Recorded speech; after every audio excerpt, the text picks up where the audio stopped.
मैं कुछ काम की बातें करने से पहले जरा कुछ लोगों का हिसाब ले लूं। महाराष्ट्र के उप मुख्यमंत्री एकनाथ शिंदे साहब की सभा कहीं चल रही थी, इतने से लोग थे और वहां पर तकरीर भाषण उनका चल रहा था। उतने में एक पतंग उड़कर आ गई, बिल्कुल उनके स्टेज के सामने आकर पतंग गिरी। पब्लिक चिल्लाने लगी। एकनाथ शिंदे साहब ने पूछा, पतंग कुणाची निशानी आहे का? तो लोगों ने कहा, होते जलील जी। तो बोले, पतंग कट गई, पतंग कट गई, कापला आम्ही पतंग। एकनाथराव, ते पतंग आम्ही कापली आणि तुमच्याकडे पाठवली, कारण 14 तारखेला आपण दोघांना मकर संक्रांति मध्ये उड़ायचं आहे पतंग। और वो ये समझ रहे हैं कि पतंग आ गई है करके।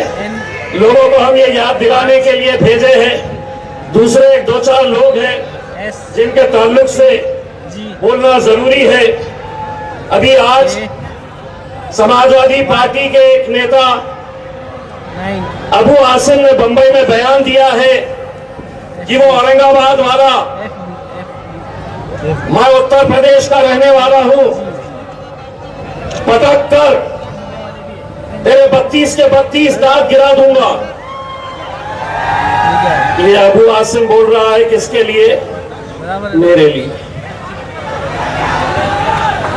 अब लाल टोपी के खेकड़े सुन, तेरा हिसाब निकालता हूं। अभी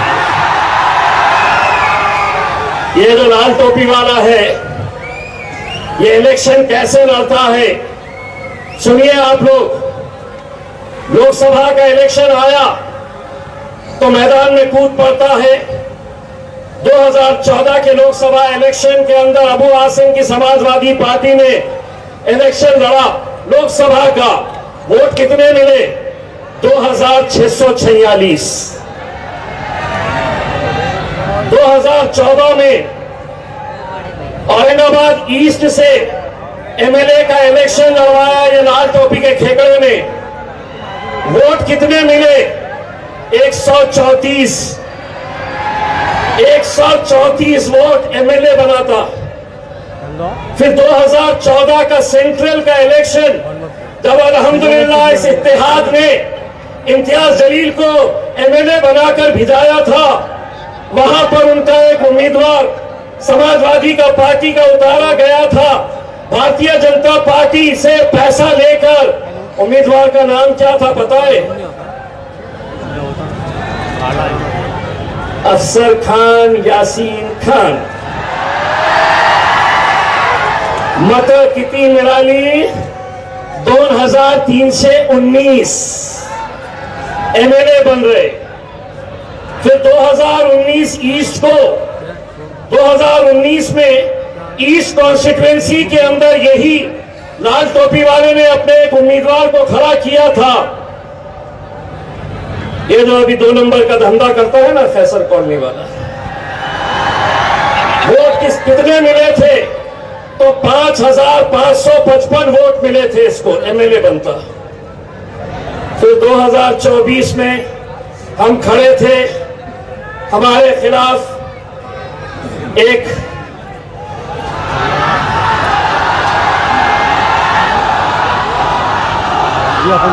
उसको खड़ा किया। उसको वोट कितने मिले? तो 5900। अबे लाल टोपी वाले सुन, इतने वोटों में तो तेरा एक कॉर्पोरेटर भी नहीं बन सकता है और तू एमएलए और एमपी बनाने के लिए चला है। और भाषा ऐसी इस्तेमाल कर रहा है कि मैं पटक के 32 दांत तोड़। मैं सुन, मेरा बचपन में एक दांत टूट चुका है, 31 ही है मेरे को। एक दूसरा नेता कांग्रेस का, उसका नाम है, कांग्रेस का नेता है, उसने आज के दिन बयान दिया। मैं अजीत दादा का बेटा है, पार्टी का है, इब्राहिम भाईजान बंबई में। उसने भाषण देते देते बोला, वो बड़ी शेरवानी और वो छोटी शेरवानी दोनों आए थे बोला, अब बोले ये बड़ी शेरवानी और दो छोटी शेरवानी, दोनों की शेरवानी फाड़ना है, फाड़ना है। नीचे से पब्लिक में से आवाज आई, छोटे के मुंह तो तू लगी मत, तेरे को फाड़ देंगे। ये यहां पे आके बैठे हैं, बस ऐसा लगता है कि अपन कुछ भी बोल दो और हम सुन लेंगे। अभी तो जहां जहां महफिल सज रही है औरंगाबाद में, अकबर भाई यकीन मानिए बड़ी बड़ी महफिलें सजा रहे हैं, हर पार्टी वाले महफिल उनकी सज रही है और चर्चा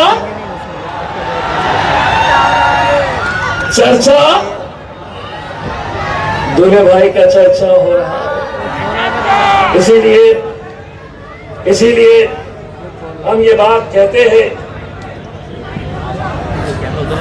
आज जो हमारे बारे में लोग कहते हैं उनके लिए एक बात कहना चाहता हूं। न जाने कितने चिरागों को मिल गई शोहरत एक आफताब के बेवक्त डूब जाने से। जो आ रहा खड़े रह रहा है, जो आ रहा है दिल में जो चाहे वो बोल रहा है। मैं आप लोगों को इतना यकीन दिलाता हूं, इस मुल्क के हमारे तमाम वो लोग जिन्होंने बैरिस्टर असदुद्दीन अवैसी साहब और अकबरुद्दीन अवैसी साहब इनके इत्तेहाद की कोशिशों को मजबूत करके आज मजलिस को पूरे हिंदुस्तान में फैलाने का और पहुंचाने का काम किया है, वो इत्तेहाद को तोड़ने की जो कोशिश की जा रही है। दोस्तों, एक पैगाम मैं आपको देकर जाना चाहता हूं। जो डसने वाले हैं इस इलेक्शन में, जो डसने वाले हैं उन्हें रोकना होगा, उन्हीं का जहर उन्हीं में उतारना होगा। अगर तुम्हें इज्जत की जिंदगी चाहिए औरंगाबाद वालों, तो आस्तीन के सांपों को इस बार कुचलना होगा। बहुत है, बहुत है। बात तो ये हो गई है कि आज हमें हर तरीके से निशाना बनाया जा रहा है। एकनाथ शिंदे साहब का भाषण सुन के आ रहा था मैं, बोले थे औरंगाबादचं नाव बदलण्याच्या बाबतीत विरोध केला होता, जे औरंगजेबला मानणारे आहे। सुनो एकनाथराव, हम औरंगाबाद में पैदा हुए हैं और इंशाअल्लाह औरंगाबाद में ही मरेंगे हम। तुम्हें जो चाहे, जिस नाम से चाहे तुम पुकार लो, लेकिन हमारे लिए, मैं नौजवानों से यह अपील करूंगा, एसीपी साहब आपसे दरखास्त कर रहे हैं कि जो बैरिकेड्स है वो बैरिकेड्स के ऊपर जोर ना डाले, क्योंकि आप ये समझ ले कि वो बैरिकेड्स अगर गिर गए तो हमारी माएं और बहनें यहां पर बैठी हुई है। ऐसी कोई हरकत ना करे कि जिसकी वजह से हमारी मस्तूरात, हमारी माएं और बहनों को तकलीफ होगी। खास तौर से यहां पर कुछ नौजवान, मैं उन लोगों से अपील करूंगा कि आप लोग इस बैरिकेड के ऊपर जोर ना डालें।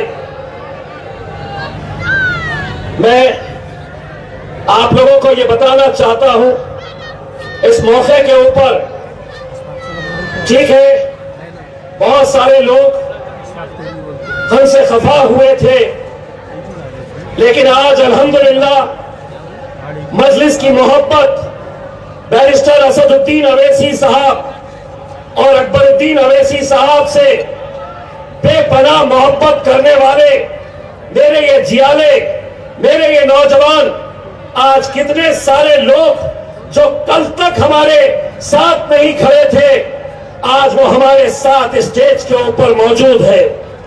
आज बुड्डी लाइन से इरफान शेरा आया है, आज शाकिर भाई आए हैं, आज बहुत सारे हमारे ऐसे साथी जो मजलिस को मजबूत करने के लिए उन्होंने बैरिस्टर असदुद्दीन अवैसी साहब और अकबर अवैसी साहब की ज़ेरे क़यादत मजलिस के अंदर शमूलियत हासिल की।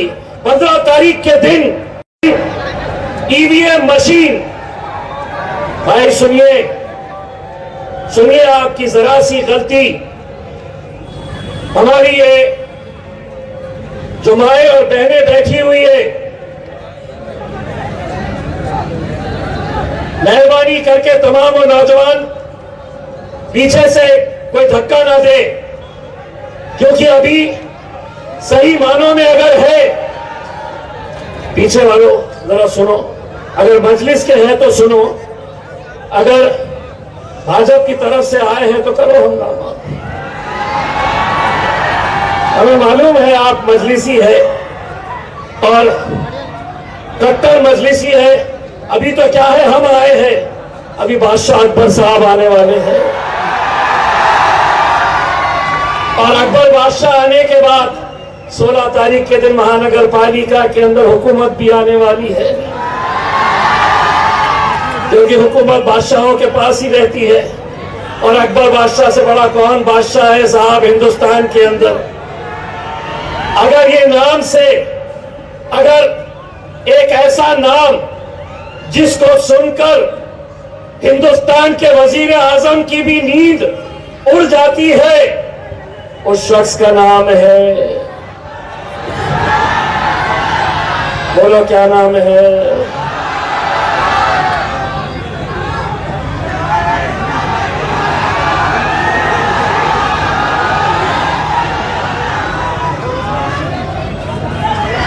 मैं आज इस मौके के ऊपर तमाम मेरे मजलिस के वो साथी जिन्होंने महज एक रात के अंदर, सुनिए साहब, महज एक रात के अंदर हमारे इस झंडे को दरकिनार किया, महज एक रात में उन्होंने मजलिस के झंडे को कहीं कोने में डाल दिया, हमारे हरे रंग के मफलर को उतार दिया, हमारी पतंग की टोपी को उन्होंने साइड में रख दिया। मैं उन लोगों से ये अपील करना चाह रहा हूं, वक्त अब भी है इत्तेहाद की खातिर। कल बैरिस्टर असदुद्दीन अवैसी साहब के 2 जलसे हैं, एक नारेगांव मिसलवाड़ी में है और दूसरा चंपा चौक में। मैं हाथ जोड़कर मेरे उन साथियों से अपील करना चाहता हूं कि इत्तेहाद की खातिर असद भाई के स्टेज के ऊपर आ जाओ और मजलिस के झंडे को और मजबूत करो मेरे भाई। हम खुले दिल से तुम्हारा इस्तेमाल करने के लिए तैयार हैं, खुले दिल से, लेकिन ये इत्तेहाद को मत तोड़ो मेरे भाई। ये इत्तेहाद बड़ी मुश्किल से 2014 में जब अकबरुद्दीन अवैसी साहब यहां पर आए थे, पहला MMA, उस वक्त अकबर भाई शरद पवार ने कहा था, हे जे निवडून आलेला आहे ना आमदार, ते ऍक्सिडेंट आहे। मी म्हटलं होतं जेव्हा जेव्हा निवडणूक होईल असे ऍक्सिडेंट होतच राहणार। फिर 2015 यही मैदान, अकबर भाई आपको याद होगा, उस वक्त मैं अकबर भाई मैं दिल से ये बात कह रहा हूं, हम लोग महज 15 सीटों के ऊपर थे। हमारा यकीन था कि हम सिर्फ 15 सीटें निकालने वाले थे, कोशिश जारी थी और इसी मैदान के ऊपर फिर अकबर बादशाह आए।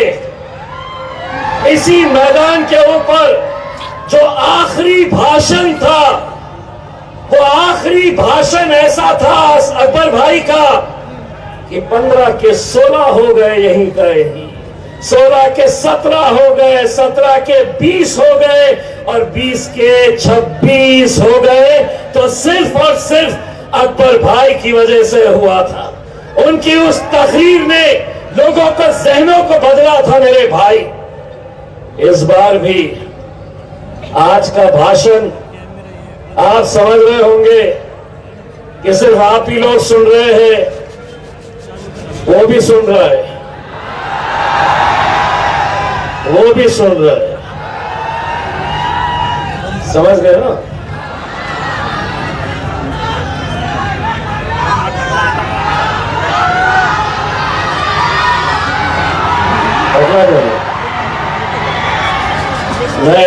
मैं टकला अकला कुछ बोलने वाला नहीं हूं।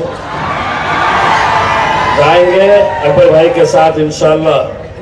और सिर्फ उन लोगों से ये कहना चाहता हूं, आरिफ सैफी साहब एक बहुत मशहूर शायर है, वो परसों औरंगाबाद आए थे मजलिस इत्तेहादुल मुस्लिमीन के एक जलसे में जो हमारे अब्दुल्ला भाई ने रखे थे, उस पर उन्होंने एक शेर पढ़ा था। मैं वो शेर पढ़ के आपसे रुखसत होऊंगा। मतलब के है यार दिलों के काले हैं, मतलब के है यार दिलों के काले हैं, मौका मिलते ही सब डसने वाले हैं। मतलब के है यार दिलों के काले हैं, मौका मिलते ही सब डसने वाले हैं। मगर किसमें कितना जहर है हमको मालूम, मगर किसमें कितना जहर है हमको मालूम, क्योंकि सबसे ज्यादा तो सांप हम ही ने पाले हैं। यही सांप अब हमें ही डसने के लिए निकले हुए हैं। कोई पंजा लेकर आ रहा, कोई घड़ियाल पहनकर आ रहा, कोई अलग अलग रूप लेकर आ रहा है।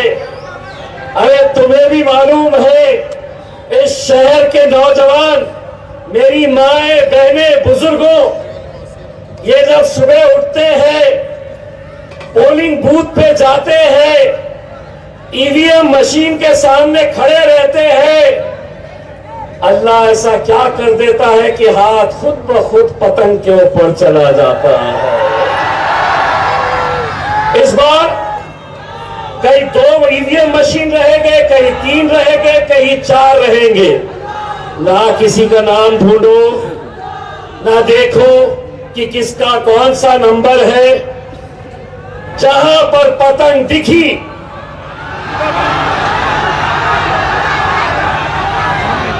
चार रहेंगे।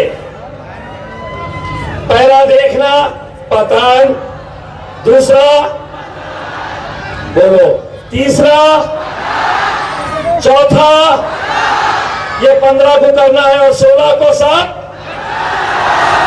खत्म। जश्न कहाँ होगा हाजी साहब? मैं चाह रहा किरानपुरा, तो ये पीछे से बोल रहा गुलमंडी। 15 नंबर वालों तैयार रहो, इंशाअल्लाह। बोलो, है तैयार पतंग उड़ाने के लिए? मजलिस की कामयाबी की जमानत आप लोग देते हैं। 15 तारीख के दिन अपन उड़ाने वाले हैं। यकीन मानिए 14 तारीख के दिन अतुल सारे के हाथ में भी पतंग रहने वाली है, सिर साहब के हाथ में भी पतंग रहने वाली है। खैरे साहब, ये पतंग मैं नहीं ले रहा, ये पतंग